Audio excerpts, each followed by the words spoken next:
Hello. In this week's portion, Vayera, God says, quotes, "For I have loved Abraham, because I know he will teach his children and his household after him to keep the way of the eternal, to do righteousness and justice." But Abraham is not available today. So who should we select to teach us? An important and oft-quoted injunction in the Mishnah is, Yehoshua ben Perachia used to say, "Aseh lecha rav," make for yourself a teacher. At first blush, it means find yourself as great and learned a rabbi as you can to teach your Torah. But Maimonides says it refers only to a study partner, any study partner, even one who knows less than you do. His basis, the phrasing, make for yourself a teacher. Quote, make for yourself a teacher means make him play that role, even if he's not fit to be your mentor. Place him upon you as a mentor so that you can discuss and argue with him. As a result of this, wisdom will come into your hands, because if a man studies on his own, it is good, but if he studies with someone else, the teaching will be better established in his hands and it will be clearer, even if his partner is like him or even below him in wisdom. Evidently, he believes that verbalizing one's thoughts helps gain clarity of understanding. In the same vein, the Mishnah also says, Ezehu Hacham, Halomed Mikol Adam. Ben Zoma said, who is wise? He who learns from everyone. From this we learn that it does not matter how much your partner knows. He surely knows something you don't know. Bartenura, a 15th century Italian commentator, notes, he who learns from everyone means even one lesser than he. Since he is not concerned about his honor and learns from lesser ones, it shows that his wisdom is for the sake of heaven and not to boast and revel in. He adds, one who learns from his fellow one chapter or one halakha or one verse or one word or even one letter is obligated to treat him with honor.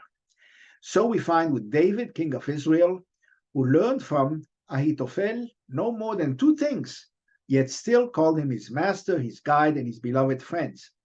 As it is said in the book of Psalms, but it was you, a man my equal, my guide, and my beloved friends.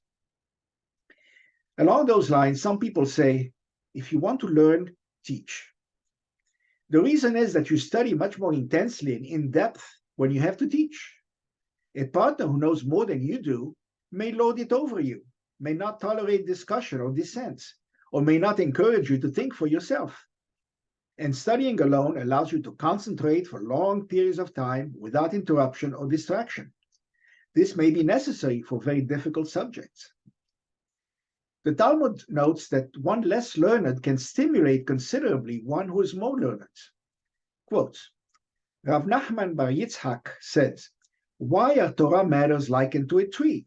As it is stated in the book of Proverbs, it is a tree of life to them that hold it fast. Because just as a small piece of wood can ignite a large piece, so too minor Torah scholars can sharpen great Torah scholars.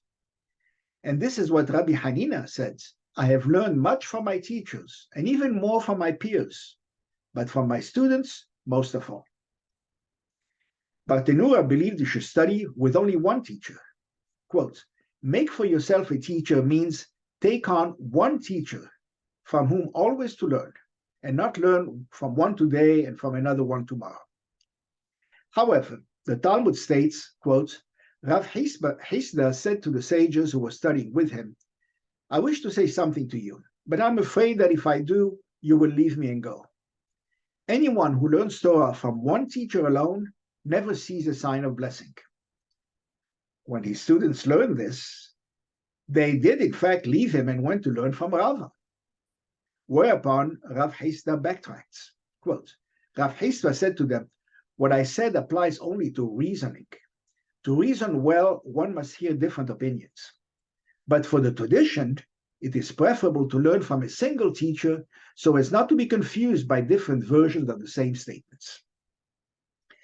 Thus, for undisputed matters, one needs a clear, authoritative version from a single source.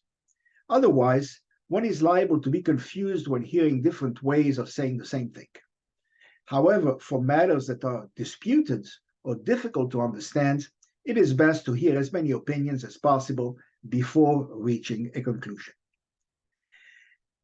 Does all of the above imply that, one, it is better to study with someone who is below you in wisdom, or just that, two, you should study with someone else? The more learned, the better, but even if he isn't learned, it is better than to study alone. Food for thoughts.